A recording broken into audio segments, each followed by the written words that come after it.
Next देखते हैं बच्चों। देखिए क्वेश्चन है आपके पास, ये देखिए कह रहा है कि what is the maximum force he can apply. Question देखिए, what is the maximum force he can apply so that board does not slip, so that board does not slip, so that board does not slip। ठीक है students, चलिए अब देखिए ये आपको बच्चों एक डायग्राम यहां पर दिया हुआ है कुछ इस तरीके से। ये एक रिजिड सरफेस है, करेक्ट, और ये आपका ग्राउंड है यहाँ पर, ये इस तरीके से। ओके, नाउ अब थोड़ा समझिए क्या है बच्चों, यहाँ पर क्या चल रहा है। एक बंदा है जो यहाँ पर खड़ा हुआ है इस तरीके से, बंदा है जो यहाँ एक ब्लॉक पे खड़ा हुआ है, ये कोई ब्लॉक है ऐसे, ठीक। और ये जो ब्लॉक है बच्चों, ये एक स्ट्रिंग से एक पुली से बंधा हुआ है। यहाँ पे देखिए यहाँ एक फिक्स पुली है। इस ब्लॉक को ना थोड़ा इधर खिसका लेते हैं, और यहाँ पर क्या है, एक पुली लगी हुई है आपकी, ये यहाँ पे एक पुली फिक्स है इस तरीके से, पुली। सो ये एक पुली इस तरीके से फिक्स है। ओके, नाउ अब देखिए यहाँ पे एक स्ट्रिंग लगी हुई है, ये यहाँ से आ रही है, और एक्चुअल में आ कहाँ से रही होगी, ऊपर से। ऊपर भी पुली लगी हुई है, ठीक, एक यहाँ पुली लगी है और एक पुली बच्चों जस्ट इसके ऊपर लगी। तो पहले हम स्ट्रिंग बना लेते हैं फिर पुली बनाते हैं। ये ऐसे, ये ऐसे, ठीक, और ये ऐसे करके जाएगा, और ये जाके बच्चों ऊपर वाली पुली में लगता है, ठीक। यहाँ पर एक पुली है। ओके, नाउ ये ऐसे घूम के आता है यहाँ पर, और ये इस पुली में लग के, और ये स्ट्रिंग यहाँ से घूम के आती है स्टूडेंट्स, और ये इस बंदे ने इस तरीके से पकड़ रखा है इसको, ठीक। और ये ब्लॉक पे खड़ा हुआ है, तो ब्लॉक थोड़ा इधर खिसकाना पड़ेगा, और ये जो बंदा है ये ब्लॉक पे खड़ा हुआ है, और इसने इसको स्ट्रिंग को पकड़ा हुआ है, ठीक। अब देखिए क्वेश्चन क्या पूछा उसने। अब आप थोड़ा सा अंदाज़ा लगा सकते हो कि चल क्या रहा है ना, चल क्या रहा है। इसने इसको पकड़ के खींच के रखा हुआ है इस तरीके से। अगर देखो इसने क्वेश्चन क्या किया, आपसे कह रहा है what is the maximum force he can apply so that board does not slip. कह रहा है कि ये ज्यादा से what is the maximum force, हाँ, what is the maximum force he can apply so that the board does not slip. Okay, ये ज्यादा से ज्यादा कितना फोर्स लगा सकता है कि बोर्ड नहीं स्लिप करेगा, मतलब समझ लो ज्यादा से ज्यादा कितना फोर्स लगा सकता है कि बोर्ड नहीं स्लिप करेगा, मतलब समझो भाई। देखो अब आप खुद समझो कि भाई अगर ये बहुत ज्यादा फोर्स लगा देगा तो ये पूरी स्ट्रिंग एक ही स्ट्रिंग है, तो अगर बहुत ज्यादा खींच दोगे तो ये जो ब्लॉक है फिसल जाएगा इसके पैर से नीचे, है ना, ये ऐसे फिसल जाएगा और ये बंदा ब्लॉक से नीचे गिर जाएगा। लेकिन ये फोर्स लगाना भी चाहता है, तो ये ज्यादा से ज्यादा कितना फोर्स लगा दे कि ब्लॉक इसके पैर से नीचे ऐसे खिसकना नहीं चाहिए, सही है। तो आप इसको किस तरीके से करोगे, तो इसके लिए हम बनाएंगे क्या, फ्री बॉडी डायग्राम बनाएंगे बच्चों, ठीक है ना। अच्छा, एक चीज और, इस क्वेश्चन में आपको कुछ कुछ चीजें गिवन है वो भी आप देख लीजिए। नीचे वाला जो बच्चों ब्लॉक है ये वाला, इसका मास है स्मॉल एम, और यहां पर ये जो पर्सन है इसका मास है आपका क्या, कैपिटल एम, ठीक। इसके बाद म्यू जो है आपका, म्यू क्या है, कोफिशिएंट ऑफ फ्रिक्शन,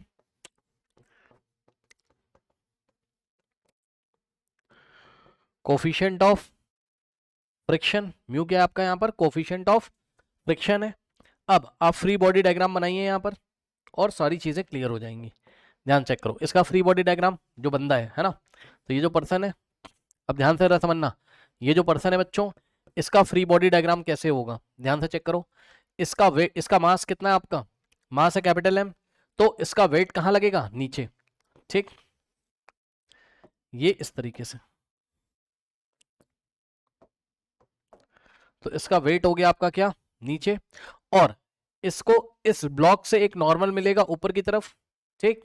तो इसका नॉर्मल हमने बनाया कहाँ, ऊपर की तरफ, ये इस तरीके से, ये लीजिए, ये इसका क्या है आपका नॉर्मल है, ठीक है ना। इसके बाद अब समझिए, क्या इस बंदे पे कोई और फोर्स लग रहा है, सोचो उसके बारे में, क्या और कोई फोर्स लग रहा है, हाँ, कैसे। अब आप समझो जब ये रस्सी को खींचेगा ये ऐसे, ठीक, ये जो रस्सी है या जो भी स्ट्रिंग है जो भी है, जब ये इसको खींचेगा तो टेंशन इसको ऊपर खींचेगी। भाई आप थोड़ा अगर दिमाग लगाओ तो क्या इसको टेंशन नहीं खींचेगी ऐसे बंदे को, है ना। सो इस बंदे पे एक और फोर्स लगा है, that is what, tension force, that is what, tension force. तो ये हो गया आपका क्या, फ्री बॉडी डायग्राम किसका, इस बंदे का। अब ब्लॉक का फ्री बॉडी डायग्राम क्या होगा, इस ब्लॉक को पकड़ के यहां ले आओ, ठीक। सो इस ब्लॉक पे अब ध्यान से चेक करिएगा बच्चों, इस ब्लॉक ने इसको नॉर्मल दिया n, तो ब्लॉक को भी तो नॉर्मल n मिलेगा, ठीक। तो ये ब्लॉक को नॉर्मल n मिला। इसके बाद ध्यान से चेक करिए, इस ब्लॉक का मास कितना है, स्मॉल m, तो ये देखिए ये mg कहां लगेगा, नीचे, ठीक।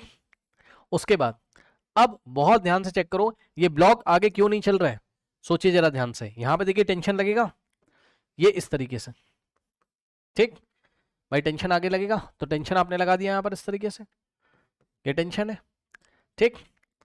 इसका नॉर्मल वाला जो वेक्टर है उसको आप नीचे लिख सकते हो उस तरह, क्योंकि है तो डाउनवर्ड ना, तो नॉर्मल ऐसे लग रहा है, इसको नीचे शिफ्ट कर लिया हमने, ये टेंशन है। और अब बताओ, अगर कोफिशिएंट ऑफ फ्रिक्शन दिया है तो इसका ये किस डायरेक्शन में चलना चाहता है ब्लॉक, इधर, तो इसके ऑपोजिट डायरेक्शन में, इंपेंडिंग ऑफ मोशन इधर है, तो इसकी डायरेक्शन जिधर ये चलना चाहता, जब चलेगा तो इधर ही चलेगा ना, तो इसके ऑपोजिट डायरेक्शन में क्या लगेगा, फ्रिक्शन, तो इसके ऑपोजिट डायरेक्शन में आपको मिलेगा क्या, फ्रिक्शन फोर्स। नाउ ये इस तरीके से, और इस फ्रिक्शन फोर्स को हमने क्या बोला, Fr, सही है ना। तो ये पूरी बच्चों कहानी आप देख सकते हो, और यहां सिस्टम क्या है आपका, इक्विलिब्रियम में, सिस्टम क्या है आपका, इक्विलिब्रियम में है, ठीक है स्टूडेंट्स। नाउ अब ध्यान से चेक करिएगा, अब ध्यान से चेक करिएगा, ये वाली जो आपने नॉर्मल दिखाई है ना, ये तो नॉर्मल कौन सा नॉर्मल है, ध्यान से सुनना, ये जो नॉर्मल है कौन सा नॉर्मल है भाई, इस ब्लॉक ने बंदे को एन नॉर्मल से ऊपर दबाया, तो बंदे ने भी इसको एन नॉर्मल से नीचे, लेकिन क्या कहीं और भी नॉर्मल आएगा, कहीं और भी कांटेक्ट है, यस, किसके किसके बीच में कांटेक्ट है, चेक कर लीजिए किसके किसके बीच में कांटेक्ट है, ये जो ब्लॉक है, ठीक, ब्लॉक और ग्राउंड के बीच में भी तो कांटेक्ट है, तो वहां पे भी तो नॉर्मल लगेगा, मतलब समझो, ये आपका ग्राउंड है, ये देखिए अलग से बना लीजिए, ठीक। तो आपके ग्राउंड को एक नया नॉर्मल मिलेगा जो ब्लॉक देगा, ब्लॉक इसको नॉर्मल कितना देगा, n1, तो ये ग्राउंड ब्लॉक को कितना देगा, n1 ऊपर की तरफ। क्या आपको समझ में आया, ध्यान से सुन लो, वेरी इंपॉर्टेंट बात है।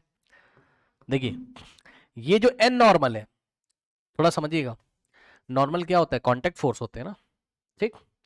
तो जो n नॉर्मल है वो इस बंदे और ब्लॉक के कांटेक्ट के कारण हुआ था, बंदे पे ऊपर और ब्लॉक पे नीचे, बंदे पे नॉर्मल n ऊपर और ब्लॉक पे नीचे, ये हो गया।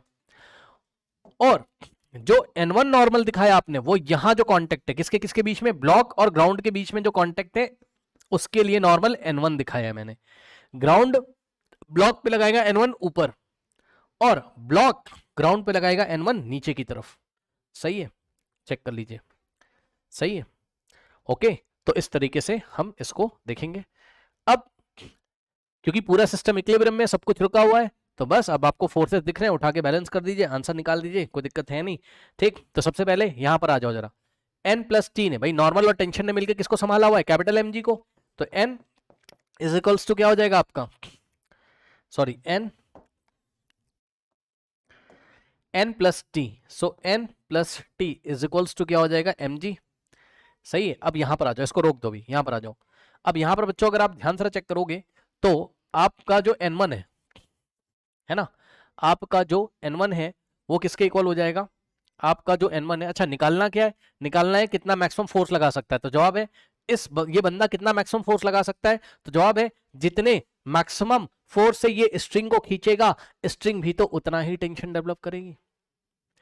यानी कि आपको इस टी की वैल्यू निकालनी है, खुद सोचो ना भाई, जितने फोर्स से खींचेगा, है ना, ये देखो इसका टेंशन यहाँ रिफ्लेक्ट हो रहा है एक्शन रिएक्शन से, तो जितने टेंशन से खींच रहा होगा उतना ही तो उसकी बॉडी पे फोर्स लगेगा ना, टेंशन ऊपर की डायरेक्शन में, सॉरी, जितने फोर्स से खींच रहा होगा उतना ही तो टेंशन डेवलप होगा, ऐसे सोचो आप, ठीक, उतना ही इसकी बॉडी पे भी लगेगा एक्शन रिएक्शन से, ऐसा आप समझो, ठीक।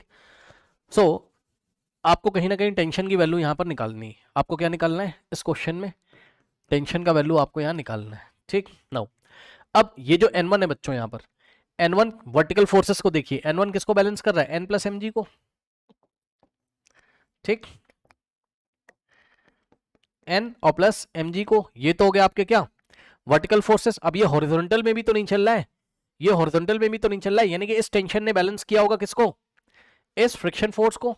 सो tension T is equals to F R, और फ्रिक्शन फोर्स क्या आपका आपके पास, यहां पर ध्यान देने वाली बात है भाई, कितना मैक्सिमम फोर्स लगा सकता है वो, मतलब समझो जो फ्रिक्शनल फोर्स डेवलप हुआ होगा वो अपनी मैक्सिमम लिमिट पे होगा, यानी कि फ्रिक्शनल फोर्स हमें स्टैटिक वाला लेना है और मैक्सिमम लेना है, यानी कि लिमिटिंग फ्रिक्शन लेना है, जिसको हम म्यू एन से दिखाते हैं।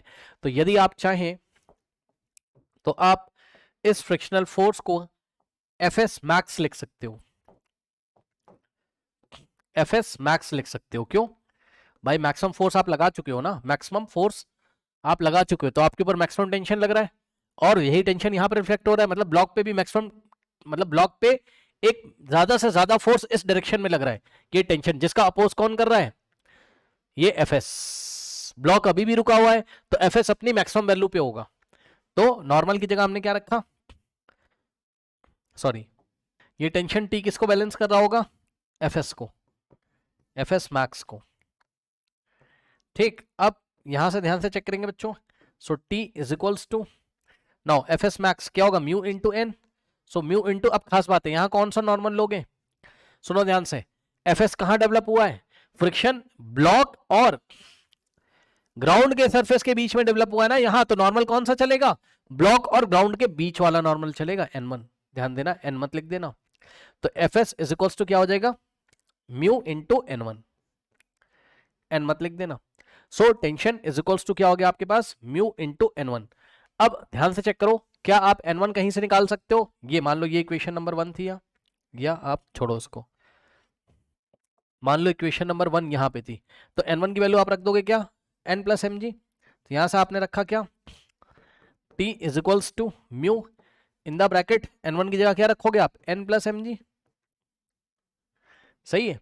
अब यहां से आप क्या करोगे, n की वैल्यू आप, क्योंकि नॉर्मल वगैरह तो हमें गायब करने ना, वो सब इंटरनल फोर्सेस अगर आप ध्यान से चेक करोगे तो n को गायब करो, t is equals to mu in the bracket, n की वैल्यू यहां से रखोगे, ये n उधर जाएगा, सो t बराबर क्या हो जाएगा, capital M G minus N. ठीक, तो कैपिटल टी की जगह क्या रखोगे, एम जी माइनस एन। तो ओ सॉरी, कैपिटल टी की वैल्यू क्यों निकाल रहे हैं यार हम लोग, कैपिटल एन की वैल्यू निकालो ना, क्योंकि हमें टेंशन निकालना है क्वेश्चन में।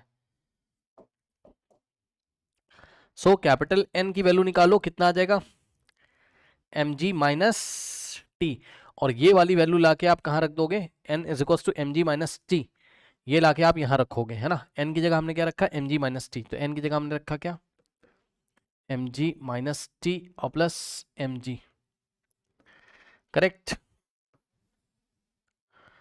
अब ध्यान से चेक करिए क्या हो जाएगा, यहां से T is equal to mu into M G, so mu M G, और minus mu into T, mu T, और plus M into G, M G, सही है। अब ये इधर आएगा लेफ्ट में, सो टी और plus mu into T is equals to mu M G और प्लस एम जी, सही है। और यहां से हम टेंशन लेंगे कॉमन, करेक्ट। सो ध्यान से चेक करिए क्या आ जाएगा, यहां से टी कॉमन लोगे तो 1 प्लस म्यू, टी कॉमन लोगे तो क्या आ जाता है, 1 plus mu is equals to, now right hand side देखिए क्या है बच्चों, यहां से कॉमन लोगे आप क्या, जी कॉमन ले सकते हो, तो mu capital M plus small m, और जी म्यू कैपिटल एम, क्या कॉमन लिया हमने यहां से, जी कॉमन लिया, तो mu capital M plus small m, g हो गया आपका यहां से कॉमन, और 1 प्लस म्यू इधर डिवाइड लगा देगा, सो टी बराबर कितना आ जाता है आपका, mu capital M plus M in the bracket और divided by 1 plus mu into g. तो ये आपका जो है मैक्सिमम फोर्स अलाउड है, इतना फोर्स आप लगाओगे तो ब्लॉक नहीं चलेगा। ठीक, और ध्यान से चेक कर लीजिए जो हमारा आंसर आया है वो गिवन क्वांटिटीज के टर्म्स में आया हुआ है, ठीक है ना। और कुछ मिस्टेक शायद हो गई यहाँ आंसर में, क्योंकि म्यू आपका जो है म्यू भी कॉमन है, म्यू कहीं पे भैया मिस्टेक हो गई है, चेक कर लो कहाँ पे मिस्टेक, यस ये वाला म्यू इधर भी तो मल्टीप्लाई होगा भाई, तो म्यू यहाँ पे मल्टीप्लाई होता तो यहाँ पर भी म्यू एम जी हो जाता, ठीक, और फिर म्यू भी कॉमन आता, जी के साथ साथ म्यू भी कॉमन आ जाता है। ठीक, सो यहाँ म्यू जी कॉमन हो गया, अगले स्टेप में आप म्यू कॉमन लेके, ठीक, तो बस यही है और क्या, टी बराबर क्या आ जाता, म्यू और जी आगे लिख दो, और in the bracket M plus small m by 1 plus mu. So ये वाला फोर्स आप मैक्सिमम इतना अगर लगा देते तो ब्लॉक आपका नहीं चलता, ब्लॉक आपका नहीं चलता। ओके, नाउ इसका स्क्रीनशॉट ले लीजिए, ये आपका फर्स्ट पेज है, ये आपका नेक्स्ट पेज है। अब देखिए जरा, नेक्स्ट है आपके पास क्वेश्चन, देखिए कह रहा what should B minimum value of F, question what should B minimum value of x, minimum value of f, what should be minimum value of f that can be applied, that can be applied, that can be applied, that the body of mass m, that the body of mass m does not slide down, of m does not slide down, does not slide down। ठीक है students, question देखिए, कह रहा what should be the minimum value of F, F की ऐसी क्या minimum value होगी so that the body of mass small M does not slide. Okay, मतलब समझिए, देखिए यहाँ पे देखिए स्टूडेंट्स, ये इस तरीके से, ये आपको एक डायग्राम दिया है, एक अच्छा क्वेश्चन है, सोचने वाला क्वेश्चन है, जो कि आपको फ्री बॉडी डायग्राम से पता चलेगा। अभी ये एक ब्लॉक इस तरीके से, एक ब्लॉक है आपका छोटा वाला, ओहो भाई ब्लॉक बन जा ठीक से, रुक जाओ एक सेकेंड, ये आपका ग्राउंड है इस तरीके से, और ध्यान दीजिए ज़रा, यहाँ पे देखिए ये इस तरीके का ब्लॉक है, करेक्ट, और उसके बाद एक और ब्लॉक है यहाँ पर, और ये ब्लॉक इसमें चिपक गया है। कैसे चिपक गया है, ऐसा ही नहीं चिपक गया बेवजह, अभी देखो जरा पता चलेगा, रुक जाओ, यहाँ से फोर्स लगा के रखा गया है, यहाँ से क्या लगा के रखा गया है, फोर्स लगा के रखा गया है, और सवाल यही what should B minimum value of force, minimum value of force कितनी लगाएं, मतलब आप इसको इस तरीके से समझ सकते हो, ध्यान से चेक करिए। अब आप समझो, मान लो कि कोई ऑब्जेक्ट है, या आप इसको इस तरीके से देख लो ना,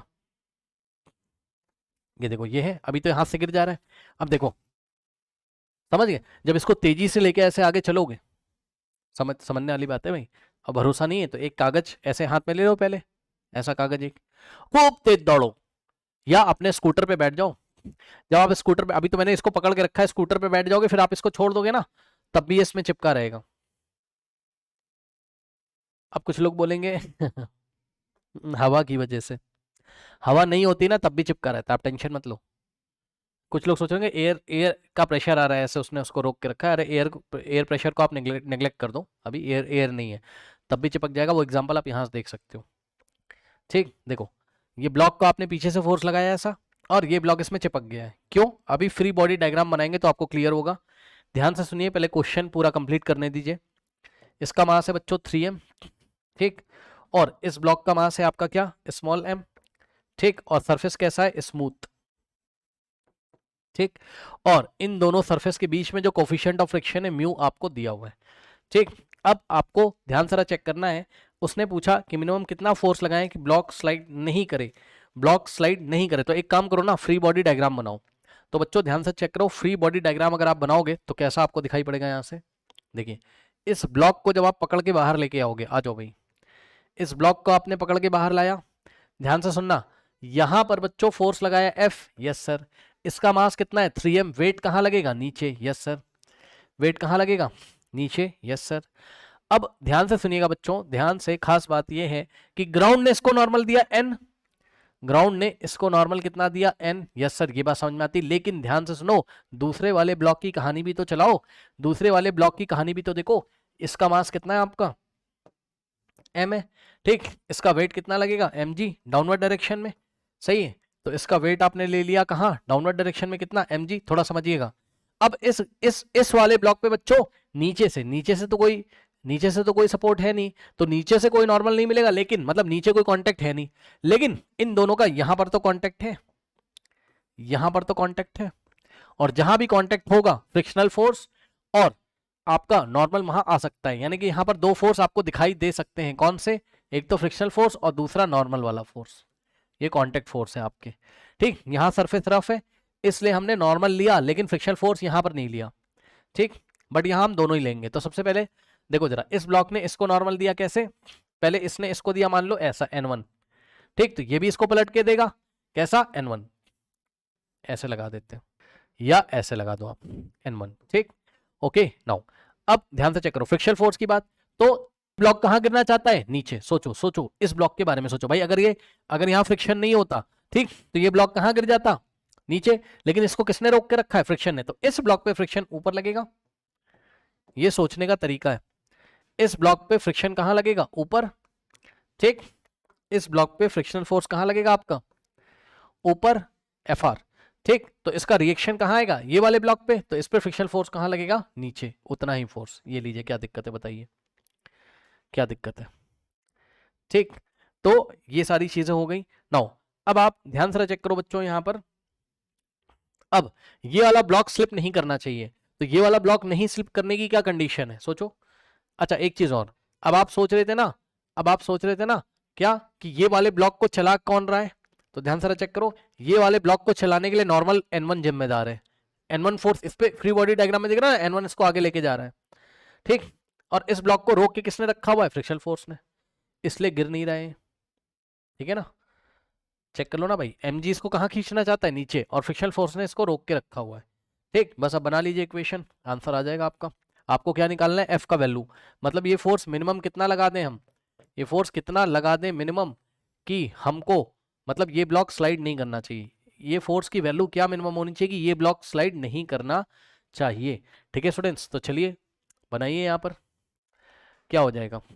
अब देखो जरा, अब मान लो कि ये दोनों ब्लॉक ए एस्केलेशन से आगे चल रहे हैं, भाई दोनों एक साथ ज्वाइंट है, तो आगे पूरे सिस्टम का एस्केलेशन ए मान लीजिए।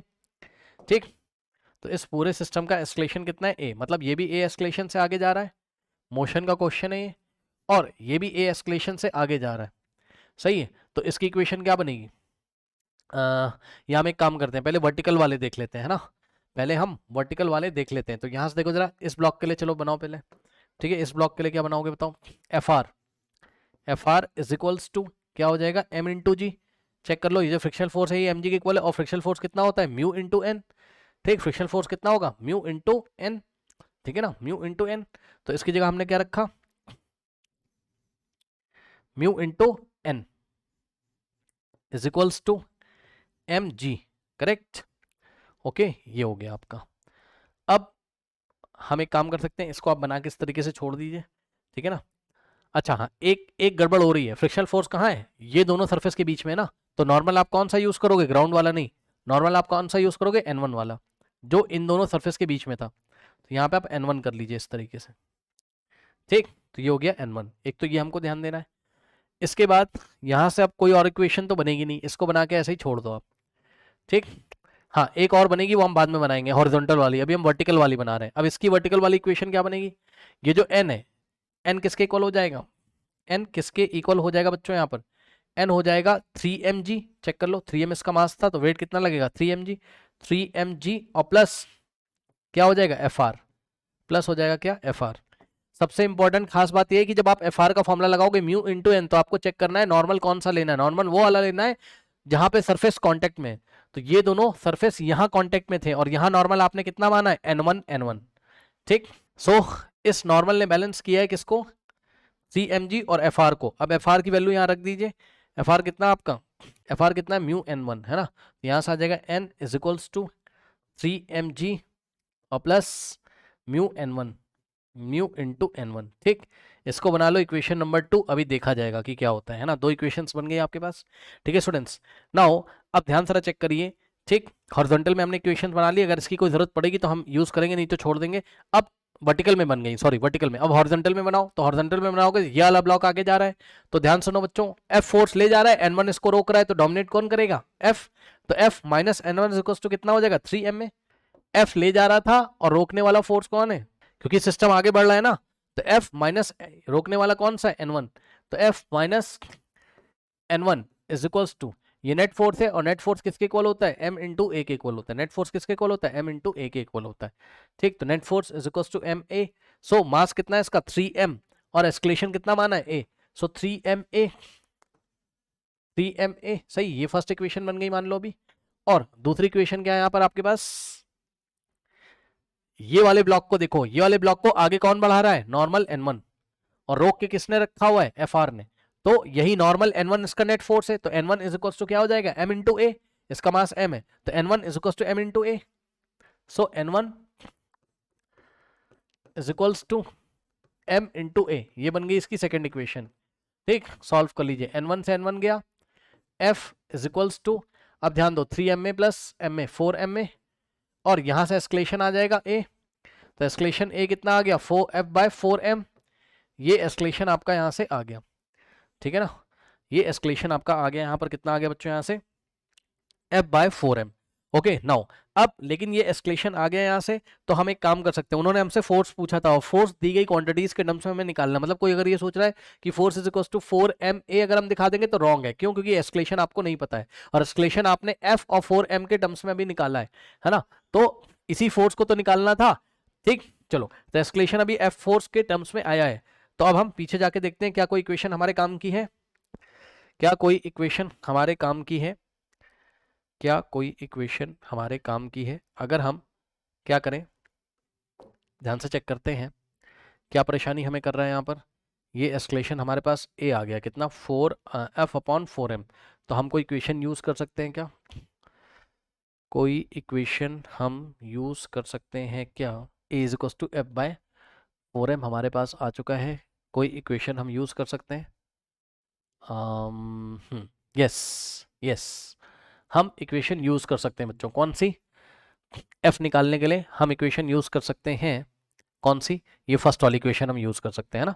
अगर हम नॉर्मल की वैल्यू यहाँ पर रख दें, या हम एक काम कर सकते हैं, ये देखिए यहाँ से देखिए, पहले आप n1 निकाल लो, n1 आपको परेशान करेगा, n1 आप निकाल लो, ये वाली इक्वेशन यूज करो, म्यू इंटू n1, ये देखो mu into n1 is equals to mg, और यहाँ से n1 निकाल लो, सो n1 बराबर कितना आ जाएगा, mg अपॉन म्यू। ऐसा मेरे मन में क्यों आ रहा है, अभी आपको पता चल जाएगा, ऐसा मेरे मन में इसलिए आ रहा है क्योंकि फर्स्ट इक्वेशन मैंने जो देखी है ना, कौन सी first equation, from first equation, ध्यान देना जरा, फ्रॉम फर्स्ट इक्वेशन जो मैंने देखी वो क्या है, f माइनस n1 है ना, इज इक्वल्स टू 3ma, सही है ना। अब मेरे दिमाग में आ रहा है कि a की वैल्यू मैंने f के टर्म्स में निकाल ली है, और नॉर्मल मुझे परेशान करेगा बस, तो नॉर्मल गिवन क्वांटिटीज के टर्म्स में निकाल लो, तो normal n1 given quantities m और म्यू के टर्म्स में निकाल लिया, तो ये वाला वैल्यू लाके यहाँ रख दो, बात आपकी बन जाएगी। देखिए f माइनस n1 की जगह कितना रखोगे, mg by mu is equals to बच्चों 3m, अब ध्यान दें a की जगह आप कितना रखोगे, चेक कर लो, a की जगह आप कितना रखोगे, a की जगह आप रखोगे f अपॉन 4m, ठीक। तो यहाँ पे a की जगह रखा आपने f अपॉन 4m, m से m यहाँ कैंसिल हो जाता है आपका, ठीक। अब यहाँ से आ गया f minus mg upon mu is equals to 3 into F upon 4, यानी कि 3f अपॉन 4। अब यहां से आपका f आ जाएगा, चेक कर लीजिए, इसको आप पकड़ के इधर लेके आओगे, ठीक। तो यहां से क्या हो जाएगा, f minus 3/4f is equals to, ये पूरा उधर जाएगा तो पॉजिटिव हो जाएगा, यानी कि mg by mu, so mg by mu. अब यहां से आप क्या करोगे, देखो 4f माइनस 3f कितना होता है, f by 4, so f by 4 is equals to कितना हो जाएगा, mg बाय म्यू, है ना। तो यहां से f आ जाएगा कितना, फाइनली आपके पास f इज इक्वल्स टू 4 जाएगा इधर मल्टीप्लाई करेगा, सो 4mg बाय क्या हो जाएगा, म्यू। ये लीजिए, बताइए क्या दिक्कत है, 4mg by mu, this is your force. और आप देख रहे हो बच्चों कि ये जो फोर्स है, ठीक है ना, ये जो फोर्स आपने निकाला है ये गिवन क्वांटिटीज के टर्म्स में आ रहा है, स्मॉल m, g आपका कांस्टेंट है, म्यू आपको क्वेश्चन में दिया हुआ था, ठीक है ना। तो इतना फोर्स अगर आप लगाओगे, ठीक, तो ये ब्लॉक जो है रुका रहेगा, क्योंकि ब्लॉक को रेस्ट पे मानते हुए ही, है ना, इस ब्लॉक को वर्टिकल में रेस्ट पे मानते हुए, हॉरिजॉन्टल में तो चल रहा है आगे, वर्टिकल में इसको रेस्ट पे मानते हुए ही हमने इस सवाल को सॉल्व किया, फोर्स की वैल्यू हमने यहाँ निकाल ली। इसका स्क्रीनशॉट आप ले लीजिए, ये फर्स्ट पेज है, इसका स्क्रीनशॉट आप ले लीजिए, ये आपका फर्स्ट पेज है नाउ, और ये आपका सेकंड पेज है। ठीक है स्टूडेंट्स, ये है आपका क्या, सेकंड पेज, इसका स्क्रीनशॉट ले लीजिए। अब नेक्स्ट देखिए बच्चों, यहाँ से देखिए, अब नेक्स्ट जो टॉपिक है आपका वो है शूडो फोर्स। ओके,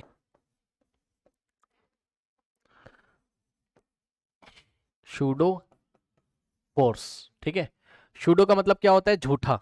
अब ये एक नया टॉपिक स्टार्ट हो रहा है जिसका कि इंट्रोडक्शन देके हम क्लास को यहाँ आज स्टॉप करेंगे। ठीक, इसके क्वेश्चंस कल से हम स्टार्ट करेंगे, लेकिन आप देखिए बहुत इंपॉर्टेंट चलने जा रहा है कि इसमें मैंने क्या बातें आपको बताई हैं। ठीक, शूडो फोर्स मतलब फॉल्स फोर्स, झूठा फोर्स। शूडो मतलब क्या होता है, झूठा, फॉल्स। ठीक, फॉल्स फोर्स, झूठा फोर्स। ठीक, सो शूडो फोर्स बच्चों क्या होता है, तो इसको समझने के लिए थोड़ा सा आपको कुछ चीजें समझनी पड़ेंगी। सबसे पहले आपको ये समझना होगा, इसको अभी आप स्टॉप कर दो, रुक जाओ, इसको अभी आप स्टॉप कर दो, इसको मैं आपको समझाता हूँ। इसको समझने से पहले आप ये समझिए बच्चों क्या, कि आई, देखिए सबसे पहले आप अपनी कॉपी में नोट लगाओ, IFR क्या होता है। ठीक, ये होता है आपका इनर्शियल फ्रेम ऑफ रेफरेंस। और इनर्शियल फ्रेम ऑफ रेफरेंस क्या होता है, तो जवाब है बच्चों, जब, देखिए इसको आप इनर्शियल फ्रेम बोल सकते हो, inertial frame of reference, inertial frame of reference. ठीक बच्चों, जब आपका एस्केलेशन जीरो होता है, ध्यान से सुनिए, आपका का मतलब ये है कि जिस फ्रेम ऑफ रेफरेंस में आपका ऑब्जर्वर है, ध्यान सुन लो, जिस फ्रेम ऑफ रेफरेंस में आपका ऑब्जर्वर है, अगर आपके ऑब्जर्वर का एस्केलेशन जीरो है, ठीक, अगर जिस फ्रेम ऑफ रेफरेंस में ऑब्जर्वर है, अगर उस ऑब्जर्वर का एस्केलेशन जीरो है, एस्केलेशन जीरो होने का मतलब क्या है बताइए, एस्केलेशन जीरो होने का मतलब क्या है, मतलब या तो वेलोसिटी कांस्टेंट होगी और या तो रेस्ट पे होगा। ठीक, तो बात समझिए, अगर आपका ऑब्जर्वर ऐसे फ्रेम ऑफ रेफरेंस में है बच्चों जहां पर ऑब्जर्वर का एस्केलेशन क्या है, जीरो है, मतलब या तो ऑब्जर्वर रेस्ट पे है या तो ऑब्जर्वर की वेलोसिटी क्या है, कांस्टेंट है। ठीक, तो ऐसे फ्रेम ऑफ रेफरेंस को हम क्या बोलते हैं, इनर्शियल फ्रेम ऑफ रेफरेंस। ठीक, या दूसरे शब्दों में बोलें कि जब ऑब्जर्वर आपका रेस्ट पे है, और रेस्ट पे कब होता है, मतलब रेस्ट पे है या उसकी वेलोसिटी कैसी है, कांस्टेंट है, तो उस टाइम एस्केलेशन जीरो होगा। मतलब जब आपके ऑब्जर्वर का एस्केलेशन जीरो है तो आप मानोगे कि वो कहां पर है, आपका इनिशियल फ्रेम ऑफ रेफरेंस में। अभी एग्जांपल देंगे तो क्लियर होगा, ज्यादा टेंशन मत लो। इसके बाद नेक्स्ट देखो जरा, non inertial frame of reference. ठीक, ध्यान से सुनिए, non inertial frame of reference, non inertial frame of reference. Okay students, यहां पर क्या होगा, ध्यान से चेक करिए, A is not equals to zero, A की वैल्यू जीरो नहीं होगी। Non initial frame of reference में ऑब्जर्वर जो होगा ना, उसका एस्केलेशन जीरो नहीं होगा, मतलब वो मोशन कर रहा होगा पक्का। ठीक, और इनर्शियल फ्रेम ऑफ रेफरेंस में एस्केलेशन जीरो होगा, मतलब या तो रेस्ट पे होगा, और अगर वो मोशन कर रहा होगा तो कांस्टेंट वेलोसिटी से मोशन कर रहा होगा, तभी तो उसका एस्केलेशन कितना होता है, जीरो। तो ये दोनों बातें नोट करने के बाद आइए मैं आपको एक चीज दिखाता हूं बच्चों, ध्यान से सुनिए, देखिए बात समझिए। देखिए अब आपको एक चीज इमेजिन करनी पड़ेगी, और बहुत अच्छी तरीके से इमेजिन करनी पड़ेगी। क्या, अब दिमाग थोड़ा सा खोल के बैठिएगा, कुछ आपको यहाँ इमेजिन करना पड़ेगा, उसको बहुत ध्यान से इमेजिन करिएगा, तभी आपका कॉन्सेप्ट क्लियर होगा। शूडो फोर्स का मतलब हो गया फॉल्स फोर्स। देखो, मान लो कि आपके पास एक बहुत बड़ा सा टब है, क्या है, बहुत बड़ा सा आपके पास एक टब है जिसमें पानी भरा होता है। ठीक, तो बहुत बड़ा सा है। ठीक, तो हम एक काम करते हैं, इस टब को हम बना लेते हैं यहाँ पर, ये एक बहुत बड़ा सा ऐसा टब है आपके पास। ठीक, और बच्चों इसमें भरा हुआ है क्या, पानी। ठीक, बहुत बड़ा सा टब है ऐसा सोचो आप, और इसमें पानी भरा हुआ है ये इस तरीके से। ठीक, अब आप एक काम करिए, इसमें मान लीजिए इसमें एक मग रखा हुआ है, या कोई भी ऑब्जेक्ट रखा है, मग है, ये मग है, ये मग यहाँ पे रख दीजिए, कोई ऑब्जेक्ट इस पे फ्लोट कर रहा है, अरे भाई मान लो यार, कोई ऑब्जेक्ट, अरे भाई रुक जाओ, मग है या जो भी है, आप समझ जाना, है ना, कोई ऑब्जेक्ट है इसमें। ठीक, अब सुनो, पानी क्या फ्रिक्शनल फोर्स लगाएगा, हाँ पानी फ्रिक्शनल फोर्स लगाएगा, बस मैं आपको समझाने के लिए बता रहा हूँ, पानी फ्रिक्शनल फोर्स लगाएगा, जिसको हम कहाँ पढ़ेंगे, फ्लूइड्स में, वो आप छोड़ दो अभी। मान लो पानी फ्रिक्शन नहीं लगा रहा है, ये बात मैं आपको पहले ही बता दे रहा हूँ। ठीक, ठीक है, water is not exerting any, हालांकि हम उसको विस्कोसिटी के नाम से जानते हैं, वो सब आप छोड़ो, इज नॉट एक्सर्टिंग एनी, अभी आप फ्रिक्शनल फोर्स लिख दो बस। वाटर ना इस पे कोई फ्रिक्शनल फोर्स नहीं लगाएगा, ऐसे आप समझ जाओ आसान भाषा में। अब आप समझो बच्चों, ध्यान से चेक करिए, देखिए 2 ऑब्जर्वर मैं आपको दिखा रहा हूँ, 2 ऑब्जर्वर, ठीक है ना। ओके, सो यस, बहुत ध्यान से समझना भाई, नहीं समझ में नहीं आएगा। चलो एक काम करते हैं, पहले एक बंदे को आप ग्राउंड पे खड़ा कर दो, ये ग्राउंड है, और एक बंदा ग्राउंड पे खड़ा होकर इसको देख रहा है, ठीक, इसको आपने बोला ऑब्जर्वर 1। अब मेरी बात ध्यान से सुनिएगा, ऑब्जर्वर 1 है ना, एक बंदा इसको ग्राउंड पे खड़ा होके देख रहा है, ठीक है स्टूडेंट्स, तो उसको क्या दिखाई पड़ेगा समझना, देखो बिल्कुल आराम से। क्या किया, इस पे फोर्स लगा के खींचो इसको, है ना, ये बेचारा ग्राउंड पे खड़ा हुआ है और इसमें ऐसा हमने इसको फोर्स लगा के ऐसा चला दिया, ठीक, इस टब टब पे फोर्स लगाइए, चला दीजिए, 1 2 3 स्टार्ट, ऐसा चला, ठीक। इसने देखा, बाहर वाले बंदे ने देखा, तो बाहर वाला जो बंदा देखता है उसको क्या लगता है, उसको लगता है हाँ पूरा सिस्टम चल रहा है, सही है, क्या दिक्कत है, आपके सामने भैया चेक कर लो, ये बाहर वाले बंदे ने फील किया, ठीक, बाहर वाले बंदे की फीलिंग देख लो, कोई दिक्कत है नहीं उसमें आपको, है ना। देख लो, ये बेचारा रुका हुआ है रेस्ट पे, ये बेचारा रुका हुआ है रेस्ट पे, ऑब्जर्वर 1 है ये देख रहा है इसको, चलो चलाओ, तो टब भी इधर आ रहा है, मग भी इधर आ रहा है, इसमें कोई दिक्कत आपकी नहीं है, ठीक।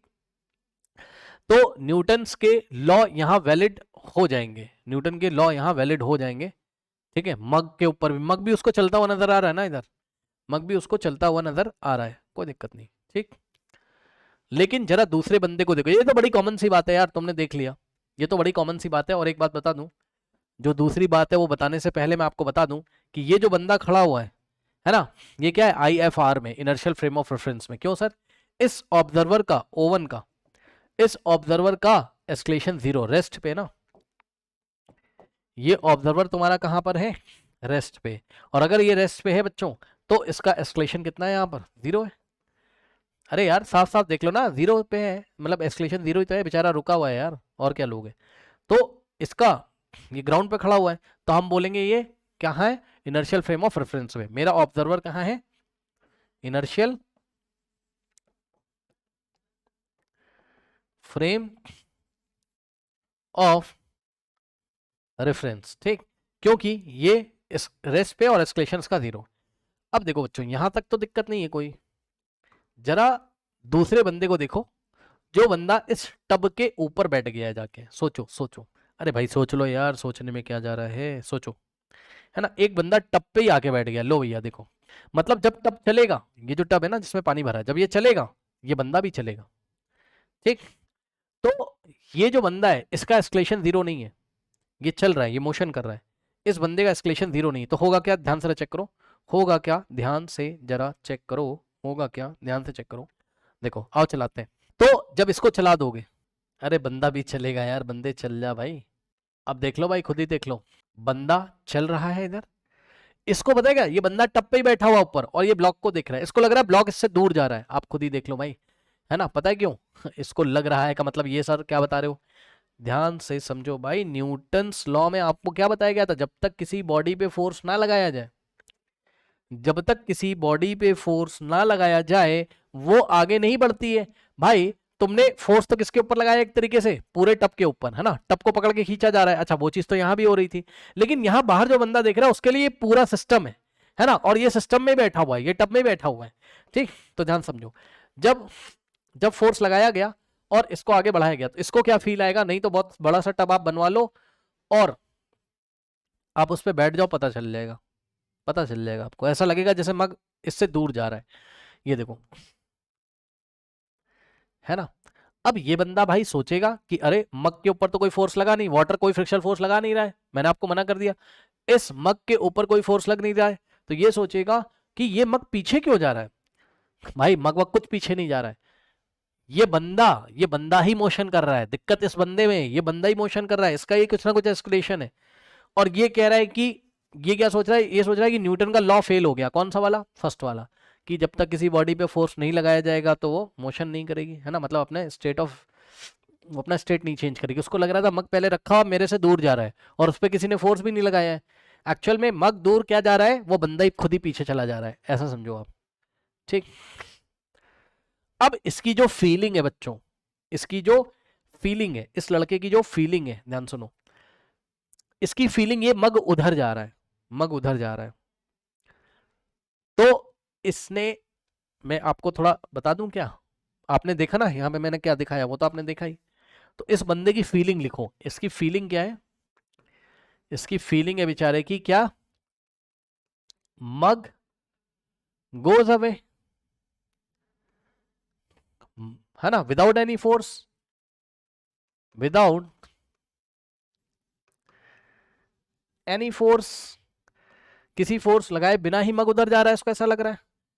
तो एक काम करो ना, एक काम करो ना, एक काम करो ना, न्यूटन लॉ लगाने के लिए यहां पर, मतलब ये बंदा अगर न्यूटन्स लॉ लगाना चाहेगा तो पहले इसको एक करेक्शन करना पड़ेगा इस सिस्टम में। क्या करेक्शन करना पड़ेगा, ध्यान सुनो, ये जो फील कर रहा है ना फोर्स, इसको लग रहा है मग को कोई पीछे ले जा रहा है, मग को कोई पीछे ले जा रहा है। बहुत ध्यान से सुन लेना बच्चों, मग का मास कितना है आपका, मग का मास है m, अरे भाई मान लो यार m, तो इसको कोई पीछे ले जा रहा है, ये सोच रहा है उधर कोई फोर्स लग रहा है। तो इसको लोगों ने समझाया, किसने समझाया, जो ग्राउंड पे खड़े थे, ग्राउंड वाले बंदों ने क्या किया, इसको समझाया।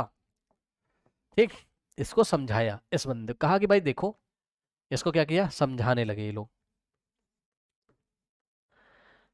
इन लोगों ने इससे बोला कि देखो बेटा, तुम खुद ही ऊपर बैठे हो ना, इसलिए तुम्हें ऐसा लग रहा है, ऐसा कुछ है नहीं।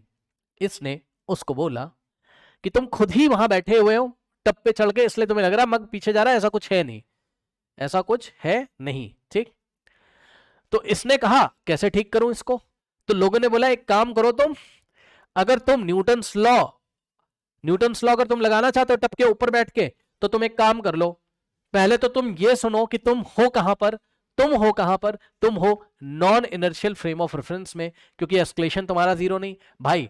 अगर ये टब ए एस्केलेशन से चल रहा है तो बंदा भी ए एस्केलेशन से चल रहा था पीछे, सही है, तो इसका एस्केलेशन क्या है, नॉट इक्वल टू जीरो। तो लोगों ने बोला कि भाई देखो पहली बात तो तुम कहां हो, तुम कहां हो, non inertial frame of reference में, तुम कहां हो, non inertial frame of reference में। इसने कहा अच्छा मैं क्या करूं, मैं तो न्यूटन्स का लॉ लगाना चाहता हूं, तो न्यूटन्स के लॉ कहां पर वैलिड है, ओनली कहां पर वैलिड, न्यूटन्स का law inertial frame of reference में। मतलब या तो एस्केलेशन जीरो हो जाए, मतलब या तो बंदा रेस्ट पे हो, रेस्ट पे होने का मतलब एस्केलेशन जीरो होगा, या तो रेस्ट पे, या तो कांस्टेंट वेलोसिटी से चल रहा हो, ये मैंने आपको बताया।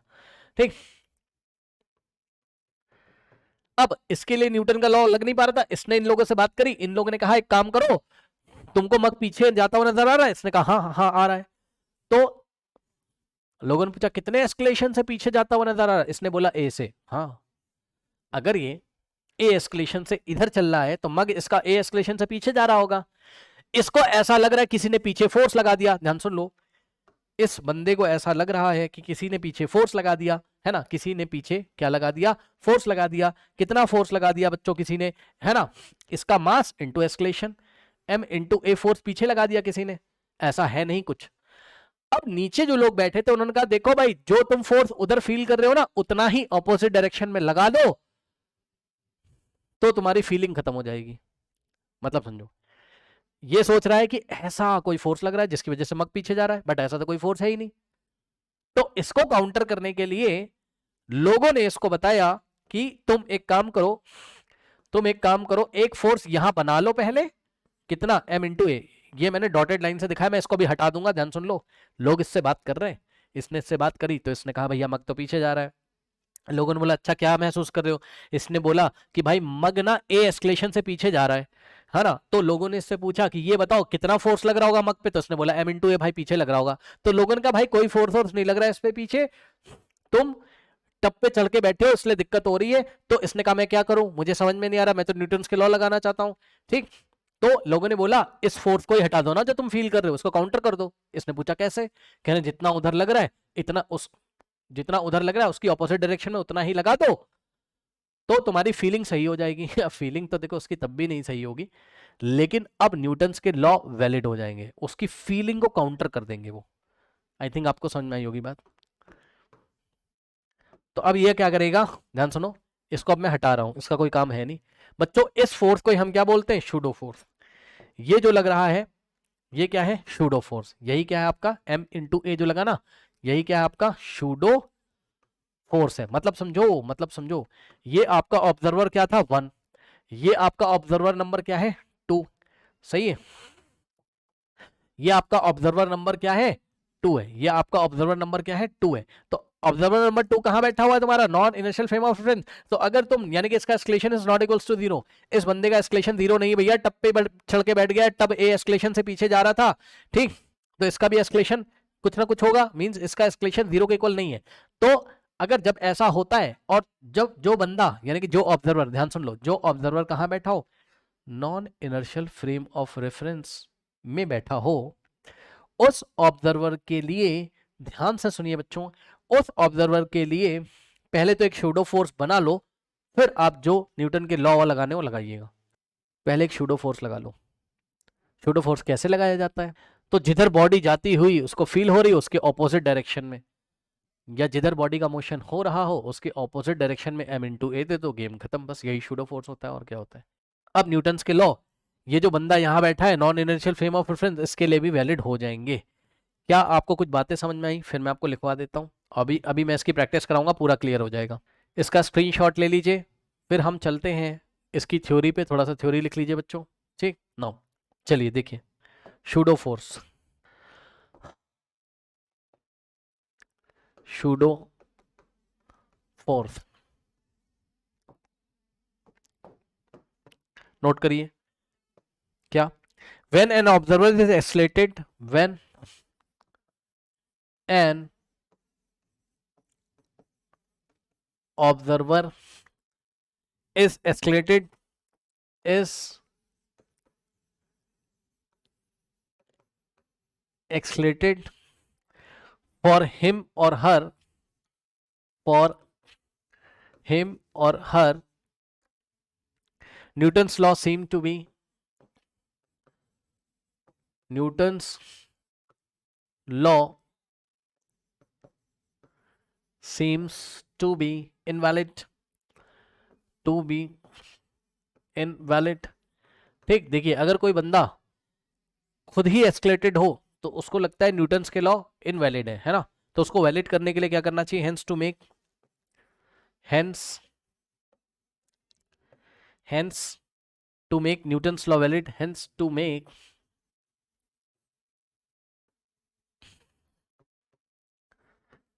Newton's law valid, hence to make Newton's law valid, they will use, they will use means जो बंदे कहाँ बैठे होंगे, जो बंदे कहाँ बैठे होंगे?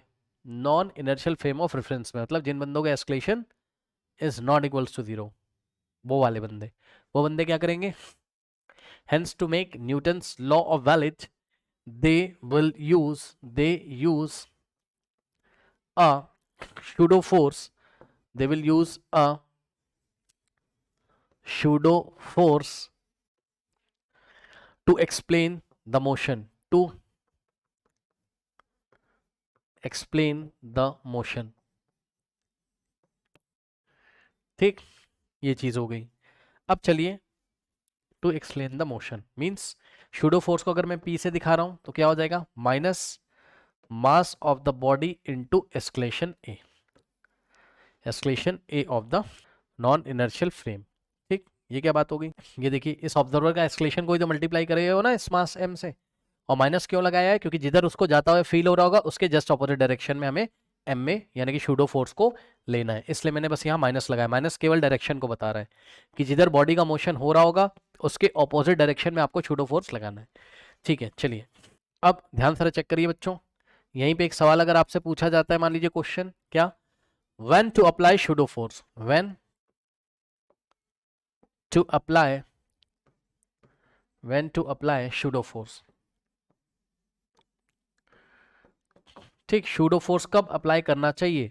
तो जवाब है शूडो फोर्स अप्लाई करना चाहिए जब ऑब्जर्वर कहाँ हो? Non inertial frame of reference में हो। Okay, so when our observer is,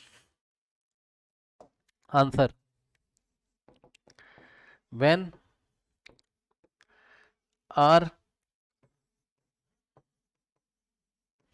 observer is, yeah, when our observer will be in non-inertial frame of reference, then we will use pseudo force. We use pseudo force। सही, तब हम क्या use करा करेंगे, pseudo force use करेंगे। ठीक, चलिए इसका स्क्रीनशॉट ले लीजिए, फिर आइए आपको दिखाते हैं how to apply pseudo force, फिर इसके एप्लीकेशंस दिखाते हैं, how to apply pseudo force. Okay, now देखिए नेक्स्ट है बच्चों आपका क्या है, how to apply pseudo force, how to apply pseudo force. Pseudo force किस तरीके से आप अप्लाई करेंगे। ओके, सो नाउ ध्यान दीजिए जरा, देखिए मान लीजिए बच्चों ये आपका ब्लॉक है, ठीक, और ये ब्लॉक या फ्रेम ऑफ रेफरेंस है ये मान लो, है ना, और ऑब्जर्वर यहाँ लटक के बैठा हुआ है ऐसे, ये नीचे देख रहा है, ये ऑब्जर्वर है, समझ जाना यार, ठीक, लटक के बैठा हुआ है इस पे, मतलब इसी पे चिपक कर बैठा हुआ ऑब्जर्वर, ये मान लीजिए इस ब्लॉक को देख रहे हैं। ठीक, अब ध्यान सुनो, इस फ्रेम ऑफ रेफरेंस में ये ऑब्जर्वर बैठा है, अब ध्यान सुन लेना, मतलब ये जो बाहर वाला है ना आपका ये इसी पे इसको फेविकोल से चिपका दिया किसी ने, फेविक्विक से। अब ये क्या कर रहा है, ध्यान समझो जरा, और ये जो पूरा इसका फ्रेम ऑफ रेफरेंस है, ये मान लीजिए बच्चों इस बार ए एस्केलेशन से जा रहा है इधर, तो बताइए ये बंदा इस बॉडी को देख रहा है, सुन लो, इसका frame of reference A escalation से जा रहा है, तो ये बंदा भी तो ए एस्केलेशन से जा रहा होगा, तो कुछ नहीं करना है, इसको जिस भी बॉडी को ऑब्जर्व कर रहा है ये न्यूटन्स लॉ को वैलिड करने के लिए इस बॉडी के ऊपर जो भैया अंदर रखी हुई है, ये अंदर वाली बॉडी का मोशन को ठीक ठीक वैलिड करने के लिए, उस पर न्यूटन्स लॉ लगाने के लिए इसको क्या करना पड़ेगा पता है, इस बॉडी पे एक क्या देना पड़ेगा, शूडो फोर्स। पीछे देखा था, पीछे उसका फ्रेम ऑफ रेफरेंस क्या था, टब था, टब, ये टब पूरा ऐसे जा रहा था, तो ये टब में चिपक के बैठ के इसको ऑब्जर्व कर रहा था, हाँ, तो इसको ब्लॉक कहां दिखाई पड़ रहा था, पीछे। ठीक, तो आपने क्या किया, इसको एक शूडो फोर्स दिया, ये ऐसे इस डायरेक्शन में, ओके, ये ऐसे इस डायरेक्शन में, ओके। यहाँ कुछ कंफ्यूजन ना हो जाए, एक बार चेक कर लेते हैं, रुक जाइए जरा, ये टब वाले में कुछ कंफ्यूजन क्रिएट हो रहा है, इसको अच्छी तरीके से एक बार सोच लेते हैं। वैसे कंफ्यूजन तो कुछ भी नहीं है, ब्लॉक इसको पीछे छूटता हुआ नजर आ रहा था, ठीक, तो इस बॉडी का मोशन जिधर हो रहा होगा उसके ऑपोजिट डायरेक्शन में, ठीक है, बिल्कुल सही, कोई दिक्कत नहीं, ठीक है। अब ध्यान से सुनिए, देखिए आपको अप्लाई किस तरीके से करना है वो आप समझिए जरा, देखिए जब आप किसी फ्रेम ऑफ रेफरेंस में बैठे होगे, ये आपका भाई ये पूरा ब्लॉक ए एस्केलेशन से आगे चल रहा है, ठीक है ना, आपको कुछ नहीं करना, बस सिंपल सा रूल सुनो, जिस बॉडी को भी आप ऑब्जर्व कर रहे होगे, ठीक है स्टूडेंट्स, ठीक, जिधर मोशन हो रहा है उसके ऑपोजिट डायरेक्शन में इसको शूडो फोर्स देना है बस। तो शूडो फोर्स को मैं आपको येलो कलर से दिखा रहा हूं, ठीक है, शूडो फोर्स को मैं आपको येलो कलर से दिखा रहा हूं। ध्यान सुनो कैसे अप्लाई करते हैं, जिस बॉडी को आप देख रहे हो भाई उसको, भाई मोशन इधर हो रहा है इस पूरे फ्रेम ऑफ रेफरेंस का ए एस्केलेशन से, तो इसके ऑपोजिट डायरेक्शन में आपको क्या देना है, इसको शूडो फोर्स एम में, बस खत्म। अभी दो चार केस आपको और दिखा देते हैं तो क्लियर हो जाएगा, टब वाले एग्जाम्पल से कंफ्यूज मत होना, ठीक, बिल्कुल भी, जो मैं आपको बता रहा हूँ बस आप वो फॉलो करिएगा। इधर देखिए जरा ध्यान से, ये ऐसे लटक के इसमें बैठा हुआ है, और फिर से इसने इस ब्लॉक को देखा, लेकिन इस बार कंडीशन कुछ और है, ध्यान से जरा देखिए, इस बार ये पूरा सिस्टम ऊपर जा रहा है ए एस्केलेशन से, ठीक, तो ये ए एस्केलेशन से ऊपर जा रहा है, तो इस ब्लॉक को शूडो फोर्स कहाँ दोगे बताओ, इस ब्लॉक को इस बार शूडो फोर्स कहाँ दोगे, ये नीचे एम में, समझ रहे हो ना, इस फ्रेम ऑफ रेफरेंस के मोशन के ऑपोजिट डायरेक्शन में आप इसको फोर्स दोगे, कौन सा force, M into A, pseudo force M into A M में, ठीक। इसके बाद नेक्स्ट देखिए, देखो कुछ लोग भाई कंफ्यूज मत हो ना, अभी मैं आपको बता देता हूँ, पता लगा कुछ लोग पक्का दिमाग चला रहे होंगे, ध्यान सुनो, पता है यहाँ हमने कुछ और चर्चा करी थी यार, कुछ लोग पता है क्या सोच रहे होंगे, यहाँ मैं उनकी कंफ्यूजन भी दूर कर देता हूँ, कुछ लोग सोच रहे होंगे अरे टब का मोशन भी इधर ही है और एम में भी इधर ही दे दिया, अब ये तो आपने सर गलत बात कर दी, सही बात है, ध्यान से सुनो भाई, टब का मोशन भी इधर ही हो रहा है ना, तो सर आपने इस बॉडी को एम में इधर क्यों दे दिया, भाई भाई ध्यान सुनो, मैंने आपसे क्या कहा,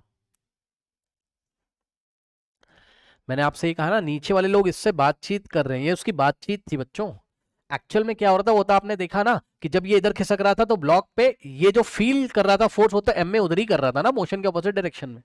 इसकी फीलिंग तो उधर ही थी ना कि ब्लॉक इसका पीछे जा रहा है इस तरीके से, मग पीछे जा रहा है, एम में पीछे लग रहा है, सही है ना। ओके, वो तो टप के ऑपोजिट था, वही यही आपका शूडो फोर्स था। लोगों ने जो इससे बातचीत करी, वो बातचीत करने के बाद लोगों ने बोला कि अगर तुम अपने मन में सोच लोगे क्या कि इस जो फोर्स तुम फील कर रहे हो उसके ऑपोजिट डायरेक्शन में एक फोर्स फील कर लोगे तो बात तुम्हारी बन जाएगी। तो लोग जो उससे बातचीत कर रहे थे उसके लिए एम में यहां लिखा गया है।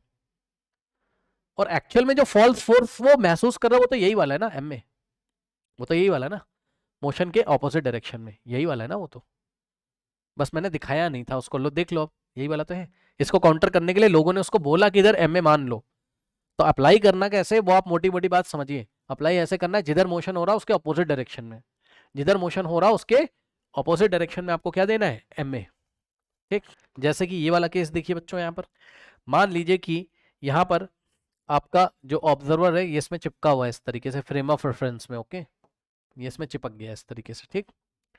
और ये ब्लॉक है, और इस बार बच्चों आपका सिस्टम जो है वो ए एस्केलेशन से मान लीजिए ऐसे जा रहा है इस बार। इस पूरे सिस्टम का मतलब फ्रेम ऑफ रेफरेंस का ही पूरा एस्केलेशन कितना है, स्मॉल ए, ठीक। तो ये स्मॉल ए इस तरीके से, ठीक। तो अगर ये स्मॉल ए है बच्चों, तो ये ब्लॉक पे कितना लग रहा होगा फोर्स बताइए, एम इंटू ए। तो ये इधर ऐसे ये शूडो फोर्स आपको लगाना है मोशन के ऑपोजिट डायरेक्शन में, ठीक। उसके बाद नेक्स्ट देखिए बच्चों, नेक्स्ट एक और एग्जांपल ले लेते हैं यहाँ पर, ठीक। मान लीजिए कि आपका जो है फ्रेम ऑफ रेफरेंस इस तरीके से non inertial frame of reference है, क्योंकि ऑब्जर्वर का acceleration is not equals to 0। Okay, यहाँ पे देखिए ये आपका ऑब्जर्वर है, ठीक। और इसके बाद ये आपका क्या है बच्चों, यहाँ पर ब्लॉक है। और इस बार ध्यान से चेक करिए बच्चों, मान लीजिए ए एस्केलेशन से ये पूरा इसका फ्रेम ऑफ रेफरेंस नीचे जा रहा है, मतलब ये ऑब्जर्वर भी ए एस्केलेशन से इसके साथ चिपका हुआ है ना, नीचे जा रहा है। तो इस बार इस ब्लॉक को आप शूडो फोर्स किधर दोगे, मोशन के ऑपोजिट डायरेक्शन में, ऐसे। अब इसका स्क्रीनशॉट ले लीजिए। अब हमको यहाँ पर 3 केसेस डिस्कस करने हैं, जो कि हम जल्दी जल्दी डिस्कस करने की कोशिश करेंगे, ठीक है स्टूडेंट्स। लिफ्ट के केसेस हैं, देखिए केस 1। अब ध्यान दीजिएगा जरा, यहाँ कुछ इंपॉर्टेंट सीखने को मिलेगा आपको बच्चों। केस नंबर 1 में ध्यान से सुनिएगा, हम 2 ऑब्जर्वर बना रहे हैं यहाँ और लिफ्ट बना रहे हैं यहाँ पर। ओके, ये देखिए ये आपकी लिफ्ट है, ठीक। और लिफ्ट इस बार रेस्ट पे है। केस 1 क्या है, लिफ्ट आपकी रेस्ट पे, और लिफ्ट में एक वेइंग मशीन भी रखी हुई है, मान लो लिफ्ट में एक वेइंग मशीन भी रखी हुई है, ठीक। तो ये लिफ्ट में आपकी एक वेइंग मशीन रखी है, यहाँ एक बंदा खड़ा हुआ है इस तरीके से, ठीक। और इस बंदे का मास है बच्चों कितना, स्मॉल एम, स्मॉल एम, ठीक। इसका मास कितना है, स्मॉल एम है। अब थोड़ा ध्यान दीजिएगा बच्चों, देखो एक ऑब्जर्वर यहां चिपक के बैठ के देख रहा है non inertial frame of reference में, किसको, इसको। और दूसरा बंदा यहाँ ग्राउंड पे खड़ा हुआ है, ठीक। इसको बोला हमने ऑब्जर्वर 1 और इसको हमने बोला ऑब्जर्वर 2। अब ध्यान से चेक करिए, 2 बार फ्री बॉडी डायग्राम बनाओगे, एक बार किसके लिए, फॉर ऑब्जर्वर 1, ठीक, जो ग्राउंड पे खड़ा हुआ है, जिसके लिए एस्केलेशन 0, यानी कि इनर्शियल फ्रेम में, ये कहां पर है, इनर्शियल फ्रेम में। ओके, और अब ये भी बेचारा एक तरीके से इनर्शियल फ्रेम में ही है, क्योंकि ये लिफ्ट चली नहीं रही है, लिफ्ट रेस्ट पे, लेफ्ट पे कौन, रेस्ट पे कौन है, lift, lift is at rest. तो अभी मैं फ्रेम ऑफ रेफरेंस की कुछ बात ही नहीं कर रहा हूं, मैं आपको एक चीज दिखाऊंगा बस, ध्यान से चेक करिए। अरे भाई चल जा, lift is at rest. Okay, तो लिफ्ट अगर रेस्ट पे, तो बच्चों ध्यान से चेक करो, इसका फ्री बॉडी डायग्राम बनाओ, किसके लिए, ऑब्जर्वर 1 के लिए, जो नीचे खड़ा ग्राउंड पे। तो फॉर ऑब्जर्वर 1 इसका फ्री बॉडी डायग्राम, अरे यार इसको भी ना बंदा बना लो, रुक जाओ, ठीक। तो इसका फ्री बॉडी डायग्राम कैसा आएगा बच्चों इस बार ऑब्जर्वर 1 के लिए, ध्यान से चेक करो, एम इंटू जी कहाँ आएगा, नीचे। अब सुनो, ये जो वेइंग मशीन नीचे लगी हुई है, चलो वेइंग मशीन को ही ले लेते हैं ना, तो वेइंग मशीन इस पे नॉर्मल लगाएगी N1। और मैंने आपको बताया था पढ़ाते टाइम इसी चैप्टर में कि वेइंग मशीन किसकी रीडिंग देती है, वेइंग मशीन रीडिंग किसकी देती है, नॉर्मल की। ओके, सो देखते हैं नॉर्मल किसके इक्वल आता है। आइए ध्यान से चेक करिएगा, देखिए वेइंग मशीन ने इसको नॉर्मल दिया और इसको मिला नॉर्मल n, ठीक। तो यही नॉर्मल n अगर आप निकाल लोगे तो आपको बंदे का वेट पता चल जाएगा, क्योंकि वेइंग मशीन जो रिपोर्ट करती है वो n/g रिपोर्ट करती है, मैंने आपको बताया था, उसका मास बताती है n/g करके। बट नॉर्मल मशीन एन को मेजर करती है, नॉर्मल को मेजर करती है और जी से डिवाइड लगा के उसके मास को बताती है। मैंने आपको बताया था वेइंग मशीन नॉर्मल को रिपोर्ट करती है। आइए देखते हैं नॉर्मल कितना आएगा इस केस में। तो ध्यान से चेक करिए जरा, ये बंदा रेस्ट पे, ऑब्जर्वर 1 जो नीचे खड़ा हुआ है वो इसको देखेगा, फ्री बॉडी डायग्राम इसका बनाया हुआ है, तो ये रेस्ट पे दिखाई पड़ रहा है। तो रेस्ट पे तो ना तो इधर कोई फोर्स है ना इधर, तो ये इसको बैलेंस करेगा, एन बराबर एम जी। लो देखा आपने, मतलब जो उसका वेट है बंदे का सच में एम इंटू जी वही नॉर्मल आ रहा है। यानी कि वेइंग मशीन बिल्कुल सही वेट बताती है जब लिफ्ट रुकी रहती है। जब लिफ्ट रुकी रहती है वेइंग मशीन बिल्कुल सही वेट बताती है, कोई दिक्कत यहां नहीं है। ठीक, अब देखते हैं ऑब्जर्वर 2 के लिए। फॉर ऑब्जर्वर 2, ऑब्जर्वर 2 के लिए इसकी हालत क्या है, इसका फ्री बॉडी डायग्राम बनाओ। ये इसको देखेगा तो भाई आप खुद समझो ना, जब सब कुछ रुका है यार, ये भी रुका हुआ है, तो ये इसको देखेगा तो ये रुका हुआ है तो नजर आएगा, उसी लिफ्ट में ये भी, उसी लिफ्ट में वो भी है। ठीक, तो इसका वेट कहां लगेगा बच्चों, एम जी नीचे, और इसको नॉर्मल एन मिला होगा ऊपर, और नीचे जो लिफ्ट है इसमें नॉर्मल आया होगा नीचे ऐसे।